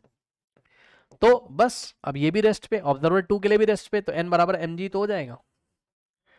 यानी कि वेइंग मशीन जो है वो, ये बंदा जब वेइंग मशीन की रीडिंग देखेगा, मतलब इस बंदे के लिए वेइंग मशीन कितना दे रही है, नॉर्मल mg वेट के इक्वल, और इस बंदे के लिए जो बाहर खड़ा हुआ है उसके लिए भी नॉर्मल किसके इक्वल है, mg के, और वेइंग मशीन नॉर्मल ही तो मेजर करती है। तो इसका मतलब ये है बच्चों कि चाहे जो बंदा बाहर से देख रहा है, ओके, और चाहे जो बंदा अंदर से देख रहा है, ठीक है ना, दोनों के लिए बच्चों यहाँ पर नॉर्मल सेम आ रहा है। अब बड़ी कॉमन सी बात है यार, बाहर वाला बंदा भी रेस्ट पे, अंदर वाला बंदा भी रेस्ट पे, कोई इसमें दिक्कत नहीं, बिल्कुल सही सही वेट आ रहा है। इसका आप स्क्रीनशॉट ले लो, फिर मैं आपको नेक्स्ट केस दिखाता हूँ। ठीक ठीक, तो अगर रेस्ट वाला केस है सो करेक्ट वेट आएगा, पर्सन का करेक्ट वेट आएगा, कोई दिक्कत नहीं, क्योंकि नॉर्मल वेट के ही तो इक्वल हो गया। वेट क्या होता है यार, एम इंटू जी, है ना, तो नॉर्मल ही मेजर करके देगी मशीन, और नॉर्मल एम इंटू जी के इक्वल आ गया। इसका स्क्रीनशॉट ले लीजिए, स्क्रीनशॉट। नेक्स्ट देखिए, नेक्स्ट है जो आपके पास, अब हमने क्या कहा बच्चों कि हमने इसको कांस्टेंट वेलोसिटी से चला दिया इस लिफ्ट को, है ना, और यहाँ वेइंग मशीन है इस तरीके से, ये बंदा बेचारा अंदर खड़ा हुआ है, ठीक, और यहाँ कोई बंदा इस तरीके से यहाँ स्टिक हो गया, चिपक गया, और ये इसको देख रहा है। ठीक, नाउ अब ध्यान दीजिएगा जरा, क्या कि अब ये लिफ्ट कांस्टेंट वेलोसिटी से जा रही है ऊपर की तरफ, v कांस्टेंट है यहाँ। क्यों सर ये क्या बात कर दी, अरे v कांस्टेंट है तो एस्केलेशन 0 होगा। ठीक, v कांस्टेंट है तो एस्केलेशन क्या हो जाएगा, यहाँ पर 0 हो जाएगा। अब सुनो, ये ग्राउंड पे खड़ा होकर देख रहा है, ये ऑब्जर्वर 1 है, और ये यहाँ पे चिपक के देख रहा है इसमें, ये ऑब्जर्वर 2 है। अब ध्यान से चेक करो, फॉर ऑब्जर्वर 1 अगर आप इसका फ्री बॉडी डायग्राम बनाओगे, इस बंदे का मास कितना है m, ठीक, सो इसका जब फ्री बॉडी डायग्राम बनाओगे, इसका वेट कहाँ आएगा, mg नीचे की तरफ, और नॉर्मल कहाँ मिलेगा इसको, वेइंग मशीन से ऊपर की तरफ। और ध्यान से सुनो, ये ग्राउंड पे खड़ा हुआ बंदा जब इसको देखेगा, ठीक, जब ग्राउंड पे खड़ा हुआ बंदा इसको देखेगा बच्चों, तो इसको ऊपर ले जाने वाला फोर्स कौन सा है, नॉर्मल। भाई ये इसका फ्री बॉडी डायग्राम जब देखेगा ना ऑब्जर्वर 1, ये इसका ऐसे, तो ग्राउंड पे जो खड़ा हुआ बंदा है वो जब देखेगा तो पूरी लिफ्ट ऊपर जा रही है, तो ये जब इसको देखेगा कहेगा अरे ये तो ऊपर जा रहा है। ठीक, तो ऊपर ले जाने वाला फोर्स कौन, एन, और नीचे अपोज करने वाला कौन, एम जी, है ना, एम जी, और यही नेट फोर्स है। नेट फोर्स किसके इक्वल होता है, M into A, but acceleration तो कितना है, 0, तो ए की जगह 0 रखोगे तो यहां से आएगा N minus M G is equals to M into A, so M into 0 जो कि 0 हो जाएगा, तो N minus M G is equals to 0, so N बराबर एम जी। यानी कि नीचे वाला जो बंदा खड़ा है उसको वेइंग मशीन कितना वेट बताएगी, एम जी के इक्वल, यानी कि अभी भी वेट करेक्ट है। अब जो अंदर बंदा खड़ा हुआ है उसको देखो, फॉर ऑब्जर्वर O2, ये जो बंदा खड़ा हुआ है ध्यान सुनो, जो लिफ्ट में चिपका हुआ है, जब वो इस बंदे को देखेगा तो क्या ये वाला बंदा इसको चलता हुआ नजर आएगा, नहीं। खुद सोचो ना यार, लिफ्ट में तुम भी हो, तुम्हारे सामने वाला भी लिफ्ट में, और लिफ्ट को चारों तरफ से अगर बंद कर दें, कोई ग्लास वास नहीं, आर पार नहीं देख पाओगे, और लिफ्ट चला दें कांस्टेंट वेलोसिटी से, तो आप बता ही नहीं पाओगे लिफ्ट चल रही है। मतलब आपको आपके सामने वाला बंदा रेस्ट पे नजर आएगा। यानी कि इसका फ्री बॉडी डायग्राम इस बार कैसा होगा, ऑब्जर्वर 2 के लिए वेट लगेगा नीचे, ठीक, और ये वेइंग मशीन है, इसने इसको नॉर्मल दिया n, और इसकी बॉडी पे नॉर्मल आया n। अब ये क्योंकि रेस्ट पे, O2 के लिए ये बंदा गया है रेस्ट पे, तो n ने बैलेंस किया होगा mg को, लो n बराबर mg। तो अभी भी मशीन करेक्ट वेट दिखा रही है। या दूसरे शब्दों में बोलें तो दो बातें आपने सीख ली क्या, कि आपकी लिफ्ट चाहे रेस्ट पे हो तब भी करेक्ट वेट मिलेगा बंदे का, वेट में ना तो कमी होगी, मतलब ना तो वेट कम होगा ना तो वेट ज्यादा होगा, ठीक। अगर दूसरा ध्यान सुनो, अगर आपकी लिफ्ट कांस्टेंट वेलोसिटी से चल रही हो, ये केस 2 आप कह सकते हो, अगर लिफ्ट कैसे चल रही हो,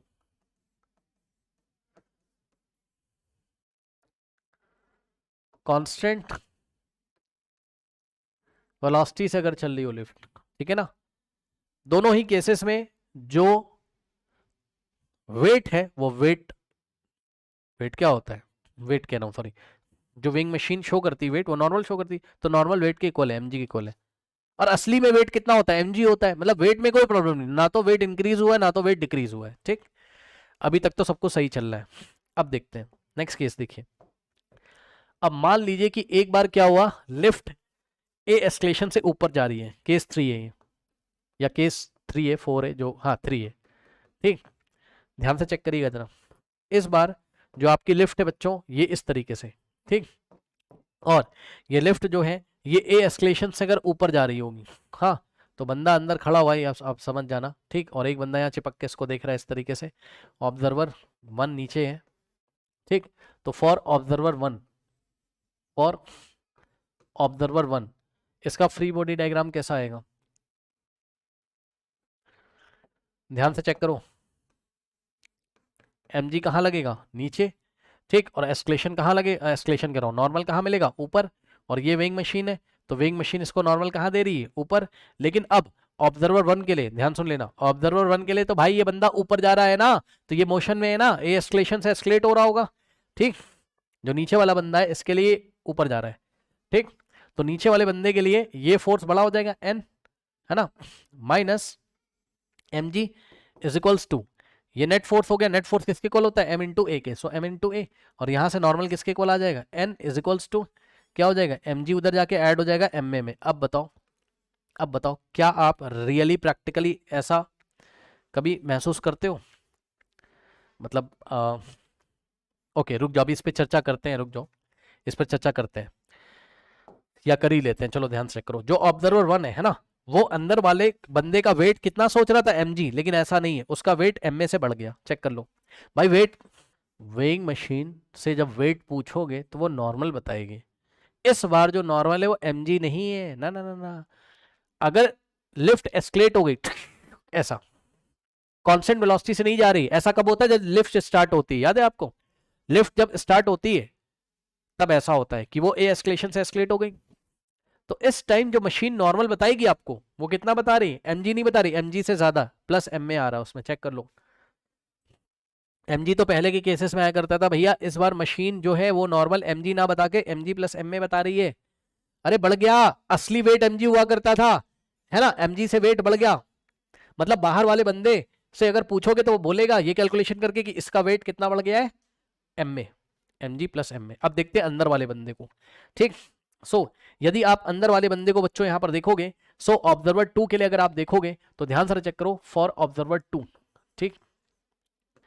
इसका फ्री बॉडी डायग्राम जब आप बनाओगे, ध्यान से चेक करिएगा जरा, यहां पर क्या हो जाएगा, ये बंदा और ये बंदा जब ये इसको देखेगा तो ये रेस्ट पे नजर आएगा उसको, मानते हो कि नहीं, ये बंदा जब इसको देखेगा तो रेस्ट पे नजर आएगा, क्यों, क्योंकि इसका भी एस्केलेशन उतना ही है, तो इसका वेट कहां लगा, नीचे, और नॉर्मल कहां मिला, ऊपर, सही है ना, ओके, करेक्ट, ओके। अब ध्यान सारा चेक करो, अगर आपने ध्यान सुना, मैं पहले गलत करूंगा फिर सही करूंगा। अगर आपने ऐसा सोचा और आपने कहा कि ये इसको जब देख रहा है, ये इसको जब देख रहा है, ये इसको जब देख रहा है, तो ये रेस्ट पे, हाँ भाई ये बात तो सच है, रेस्ट पे, ये बात तो सच है कि रेस्ट पे, तो भैया तुमने कहा n बराबर mg को बैलेंस कर ले, गलत हो गया भैया, गलत हो गया, क्योंकि नॉर्मल mg के इक्वल थोड़ी ना आएगा यार इस टाइम। जो आंसर यहां से आना चाहिए बाहर वाले बंदे के लिए, वही मतलब अंदर वाले बंदे का वेट तो दोनों के लिए सेम होना चाहिए ना, अंदर वाले और बाहर वाले दोनों के पॉइंट ऑफ व्यू से, ठीक। तो लोगों ने बोला कि तुम इक्वेशन गलत लगा रहे हो या तुम फ्री बॉडी डायग्राम गलत बना रहे हो, इसको मैं ध्यान से अलग कर देता हूं, थोड़ा आप लिख भी लीजिएगा, रॉन्ग एफबीडी, ये क्या है, रॉन्ग एफबीडी। क्यों सर? क्यों सर? क्योंकि सर इस बार सर आपका ऑब्जर्वर O2 जो है ना वो कहाँ है? Non inertial frame of reference. क्यों? क्योंकि acceleration is not equals to zero. जब ये पूरा सिस्टम ऊपर जा रहा होगा तो इसका भी तो एस्केलेशन कुछ ना कुछ होगा ना, ए ही हो, कुछ ना कुछ, क्या ए होगा? तो A is not equals to zero भाई, A is not equals to zero. और जब A is not equals to zero होता है तो तुम्हें शूडो फोर्स देना पड़ेगा। किसको? जिस ऑब्जेक्ट को तुम देख रहे हो। मतलब समझो, मतलब समझो, मतलब समझो, इतना कुछ तो ऐसे ही रहेगा। आ जाओ बेटा कॉपी कर लो इसको। इतना कुछ तो ऐसा ही रहेगा, और जिधर मोशन हो रहा है, ध्यान से सुन लो, जिधर मोशन हो रहा है, किधर मोशन हो रहा है इसका? इस बंदे ऊपर, तो इसके ऑपोजिट डायरेक्शन में आप क्या दोगे? शूडो फोर्स दोगे। इसके ऑपोजिट डायरेक्शन में शूडो फोर्स दोगे, कितना? एम में, एम में, एम में, एम में। तो मोशन के ऑपोजिट डायरेक्शन में एम में लगाना पड़ेगा। अब बताओ, अब जाके सही हुआ है। अब ऑब्जर्वर O2 के लिए ये जाके फ्री बॉडी डायग्राम सही हुआ है। अब कैलकुलेशन कर लीजिए, ऊपर जाए ये रेस्ट पे, तो रेस्ट पे तो क्या हो जाएगा? एन बराबर, एन ने बैलेंस किया होगा किसको? mg और ma को, यानी कि mg और प्लस ma। सही है। यदि आप कॉमन लेना चाहें तो आप ले सकते हो, वो सब बात की बात है, आप कॉमन वॉमन लेते रहना भाई, ठीक। लेकिन खास बात ये है कि जो ऑब्जर्वर O2 है उसके लिए भी वेट बंदे का बढ़ गया, mg प्लस ma। मतलब समझो, अब अगर तुम ही खड़े हो लिफ्ट में, तुम ही ऑब्जर्वर हो और तुम ही खड़े हो लिफ्ट में, अपने आप को देख लो, जाके जाओ लिफ्ट में खड़े हो जाना, और अचानक से अगर लिफ्ट को हम स्टार्ट करें झटके से, झटके से अगर हम लिफ्ट को स्टार्ट करें ए एस्केलेशन से, तुम्हें अजीब सा लगेगा, अरे बहुत ज्यादा तुम्हें क्या लगेगा? अपना वेट लगेगा, वहां पर वेट ज्यादा तुम्हें फील होगा, mg से ज्यादा ma। ये देखिए, ठीक, बात समझ में आई कि नहीं आई? तो ये चीज है, ओके। मतलब यहां से कंक्लूजन निकलता है क्या? कि जब लिफ्ट ए एस्केलेशन से ऊपर जा रही हो तो आपको आपका वेट ज्यादा फील होगा, कितना? mg से ज्यादा ma, mg प्लस ma। अगर आपको कॉमन अमन लेना हो तो भाई ले लेना, m कॉमन आ जाएगा, ब्रैकेट में बचेगा g प्लस ए। करेक्ट, ये हो गया, ओके। इसका स्क्रीनशॉट ले लीजिए, फिर मैं आपको दिखाता हूं कि जब ए एस्केलेशन से लिफ्ट नीचे जा रही होगी तब क्या होगा। ए एस्केलेशन से लिफ्ट नीचे जा रही होगी तब क्या होगा? तब पता है क्या होगा? आप कभी झूले में बैठे हो, हाँ, जो झूला ऊपर जाता है तो आपको अपना वेट ज्यादा नजर आता है, मतलब फील आता है। ऊपर से जब झूला नीचे आएगा तो वेट आपको कम फील होगा। अभी आपको दिखा देते हैं यहाँ कैलकुलेशन करके, देखो। या लिफ्ट में भी आप देख सकते हो, लिफ्ट में भी आपको फील होता होगा जब लिफ्ट ऊपर से नीचे आती है, अगर एस्केलेट करा दें उसको, तो आपको ए एस्केलेशन से अगर एस्केलेट करा दें तो आपको आपका वेट कम फील होगा। ध्यान से चेक करिए, इस बार क्या हुआ? ये आपकी लिफ्ट है, ठीक, और इस लिफ्ट में बच्चों पर्सन ये खड़ा हुआ है इस तरीके से, ये ब्लॉक है नीचे, ब्लॉक का मतलब है वेइंग मशीन, मैंने आपको दिखाई है, ठीक। और इस बार ये लिफ्ट ए एस्केलेशन से नीचे आ रही है, ये ऑब्जर्वर है ना 1, और इसमें जो चिपक के बैठा हुआ था ये ऑब्जर्वर 2, ठीक। तो पहले हम बनाएंगे किसके लिए? For observer 1। पहले हम बनाएंगे किसके लिए? ऑब्जर्वर 1 के लिए, ठीक है ना, फॉर ऑब्जर्वर 1, ठीक है बच्चों। इसका एफबीडी बनाओ अंदर वाले बंदे का। तो अंदर वाला बंदा ये रहा आपका, ठीक, मास m है तो वेट लगेगा mg नीचे और नॉर्मल ऊपर, ठीक। उसके बाद इक्वेशन बनाइए, क्योंकि ये फाइनली कहाँ जा रहा है इस बार? नीचे। तो अगर ये नीचे जा रहा है तो क्या कर देंगे? mg minus normal n is equals to क्या हो जाएगा बताइए यहाँ से? m में, ठीक, m इंटू ए। करेक्ट, देख लो, यही तो नेट फोर्स है ना, mg माइनस एन बराबर m में। तो यहाँ से n उधर जाएगा तो पॉजिटिव, m में इधर आएगा तो n का वैल्यू क्या आ जाएगा आपका? mg माइनस m में। देखा? तो इस बार जो बाहर से बंदा खड़ा है उसके लिए अंदर वाले बंदे का वेट m में कम हो गया। mg असली रियलिटी में वेट कितना होता है? m इंटू जी, बट उसका वेट m में यूनिट कम हो गया, रिड्यूस हो गया। अब हम बनाते हैं किसके लिए? For observer O2। लेकिन ध्यान रहे ऑब्जर्वर O2 का है आपका non inertial frame, because escalation इसका जीरो नहीं है, क्योंकि ए एस्केलेशन से लिफ्ट नीचे जा रही है और ये भी लिफ्ट में चिपक के बैठा हुआ है, यानी कि इसका भी एस्केलेशन कुछ ना कुछ तो है। कितना है? A is not equals to zero, ठीक। अब इसका जब एफबीडी सॉरी इसका एफबीडी बनाओगे आप, तो इस बार आपको क्या करना पड़ेगा? यहाँ पर मोशन के ऑपोजिट डायरेक्शन में शूडो फोर्स देना होगा। मतलब मतलब मतलब इतना कुछ तो ऐसे ही रहेगा। ओके, और मोशन किधर हो रहा है, नीचे। भाई मोशन किधर हो रहा है, नीचे, तो इसको शूडो फोर्स किधर दोगे, ऊपर। कितना, m में। इसका मास है m, और ये एस्केलेशन, ठीक, m में। अब अब सोचो, फिर से सोचो, O2 का क्या लग रहा होगा कि ये रेस्ट पे, क्योंकि दोनों एक ही फ्रेम ऑफ रेफरेंस में। तो O2 को सामने वाला बंदा लग रहा होगा रेस्ट पे, तो रेस्ट पे रहने के लिए क्या बनेगा, ma प्लस n, ma और n मिलके O2 के लिए, फॉर O2 किसको बैलेंस कर रहे होंगे, mg को, ठीक। यहां से ma आ जाएगा, तो n इज इक्वल टू क्या हो जाएगा, mg माइनस ma। तो देखा आपने किस तरीके से शूडो फोर्स का यूज करते हुए हमने दिखा दिया कि अगर ग्राउंड वाले बंदे को ऐसा लगेगा इसका वेट कम हो गया है, तो जो लिफ्ट में बैठा होगा उसको भी लगेगा उसका वेट कम हो गया है। मतलब अगर आप ही लिफ्ट में हो और लिफ्ट ए एस्केलेशन से नीचे जा रही है, आप ही ऑब्जर्वर हो, तो आप फील करोगे क्या, क्या फील करोगे कि आपका वेट कम हो गया है, कितना, m में। अगर आप चाहो तो भाई कॉमन वॉमन ले लेना आप लोग, वो सब बात की बातें हैं। अगर आप कॉमन ले लोगे तो क्या आ जाएगा यहाँ से, m g माइनस ए। अब एक चीज मैं आपको दिखा रहा हूँ, ध्यान से समझिएगा, एक चीज मैं आपको दिखाता हूँ यहाँ अलग से। इफ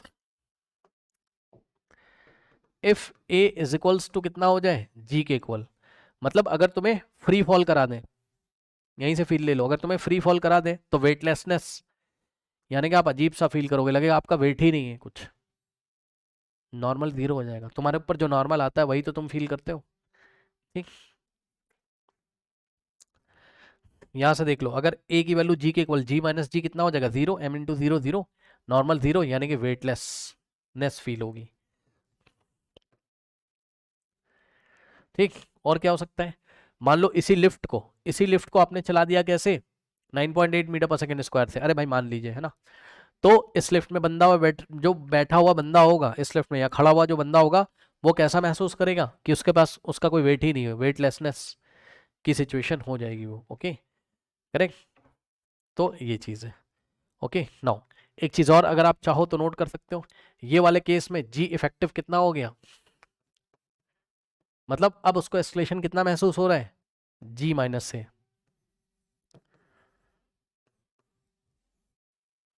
लिफ्ट ऊपर जाती है तो उसको एस्केलेशन कितना महसूस होता है, जी इफेक्टिव, जी प्लस से। और जब लिफ्ट कांस्टेंट वेलोसिटी से जा रही होती है, तब एस्केलेशन जेड इफेक्टिव कितना महसूस होता है उसको, जी के इक्वल, ये देखो, एम इंटू जी। और इसी तरीके से लिफ्ट अगर रुकी है तब तो कहना ही क्या है, जी इफेक्टिव आएगा किसके इक्वल, जी के इक्वल ही आएगा। दो ही केस डिस्कस करने वाले थे आपके, कौन कौन से, जब लिफ्ट ऊपर जाती है तो उसको वेट अपना ज़्यादा लगता है, कितना, एम जी तो है ही है, और प्लस एम में ज़्यादा उसको लगेगा, मतलब वेट उसको अपना ज़्यादा महसूस होगा। और जब लिफ्ट नीचे आती है तो एम जी माइनस एम में, नॉर्मल उसको कितना मिलता है, एम जी माइनस एम में, यानी कि एम में यूनिट वेट उसको कम फील होगा, ठीक। चलो, तो ये सारी चीज़ें हो गई, ठीक है ना, ओके। अब देखिए, अब इसके बेसिस पे बच्चों हम क्वेश्चन करेंगे, ठीक है स्टूडेंट्स, तो ये हम करेंगे नेक्स्ट क्लास में, ओके।